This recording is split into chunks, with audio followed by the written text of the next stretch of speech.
Hey, what's up guys? This is John from Waterland Bound. Big shout out to Gary Dean. If you guys don't know who Gary Dean, please check out his YouTube channel, because with Gary, I was able to get his idea on how to make a homemade crate for his Waverunner and allow me to do the same thing, but just add a little upgrades to it.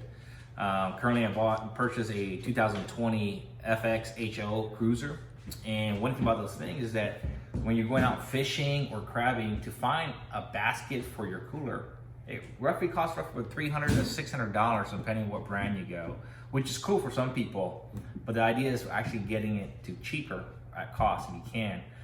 Gary Dean was there to talk about the Big Ant crate. So using this, I'm gonna try and incorporate this to put a cooler in there with some fish rods.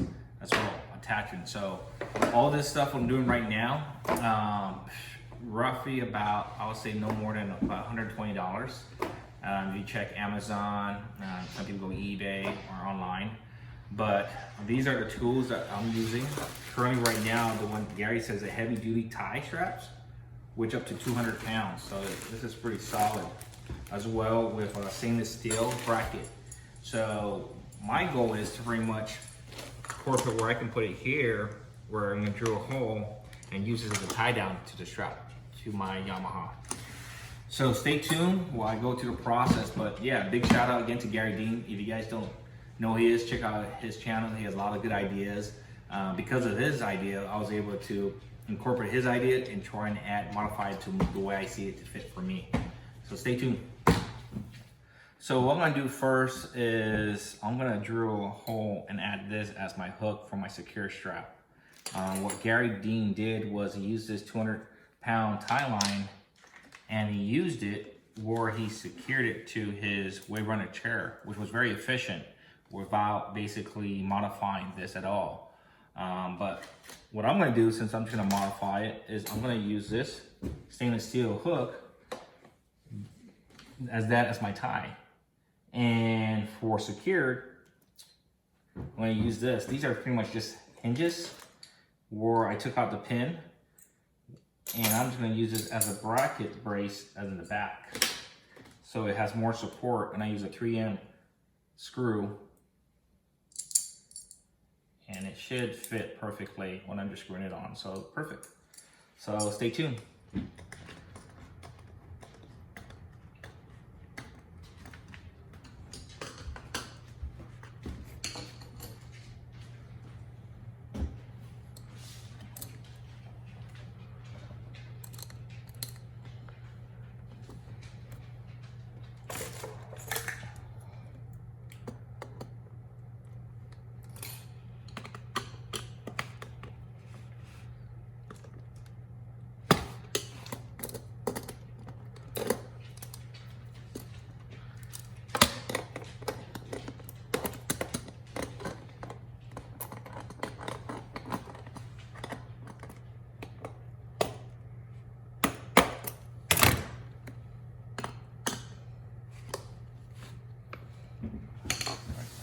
So this is what I did. You can see bracket and the door hinges worked out perfectly. Like even there's no screws sticking out, so you can see like there's nothing really.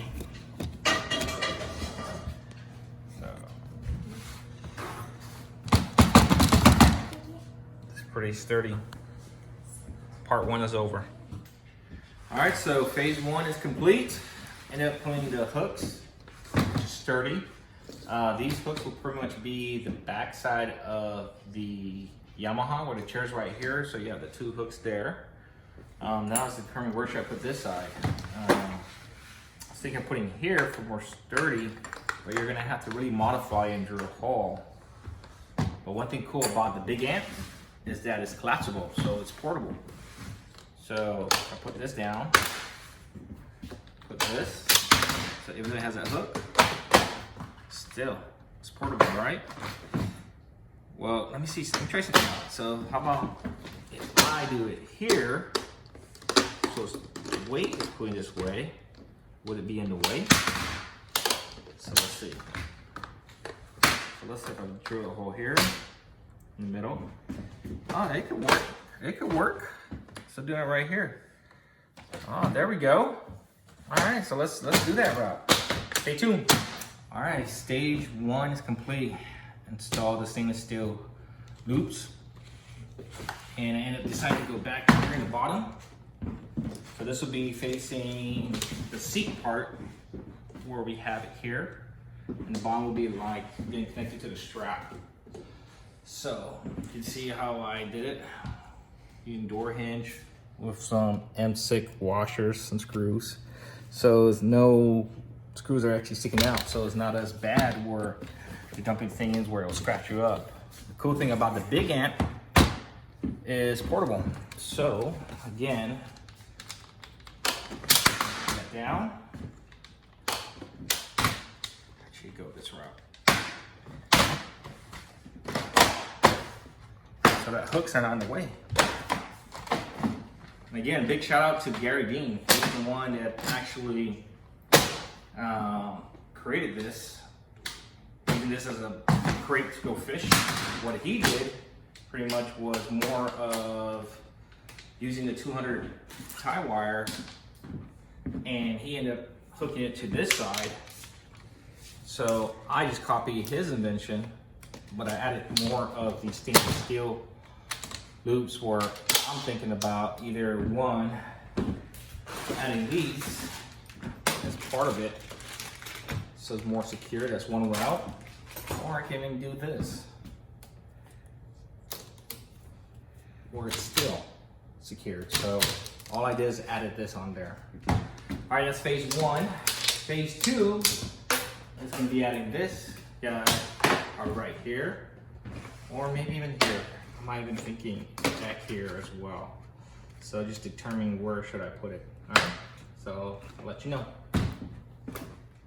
All right, so completed the hoops, stainless steel hoops on both sides. So pretty much this is going to be the bottom back side of the jet ski, or probably a tie strap to the other hook at the bottom. And this will be basically for this chair. But the cool thing about this is that this is a little bit cooler, but the concept of it all is pretty much put it in here like this, right? On there. Probably a 50 liter would be perfect fit. This is actually a 85 liter, 84 liter on there. So you can do this route where you have that, but let's say you don't want to use a cooler, right? You just basically going out, put a little small in your bag, personal belonging on these things, just use a cooler, and you have all these empty spaces right here. But the great thing about it is, like, you know, let's say you're traveling, you want to put stuff in the back of your car, the big ant thing is going to be perfect because one, close it down, collapse, ready to go. Again, big shout out to Gary Dean. He's the one that actually had the idea of using the big ant crate as part of for your fishing. My next step probably is going to be adding it here, like what he did, is doing this here. Probably maybe do it here as well, on there or in the middle. But haven't decided yet, but I'll give you, you know, see how it looks on the jet ski once I'm done completed. But pretty much this is it. Again, shout out to Gary Dean. Check out his YouTube channel. It was his idea to use the big ant as a rack. All I did was putting a stainless steel hook for me for more support. All right. Thanks for checking it out. Again, thanks for, you know, listening to my ideas of what he did too, Gary Dean. Thanks. So I installed the rod holders. See how sturdy it is. So using the zip ties, so it's flat. I think try to make it more clean. It's just a sample. I mean, one thing good about the zip ties, if you don't like it, you can just cut it off and redo it again. But it's pretty much sturdy. So not bad. And again, this whole idea came from Gary Dean, so big props to him. I gotta give credit where credit's due. You know, seeing his YouTube channel gave me the idea to do the same thing. The only difference, I decided to add a stainless steel loop to the process.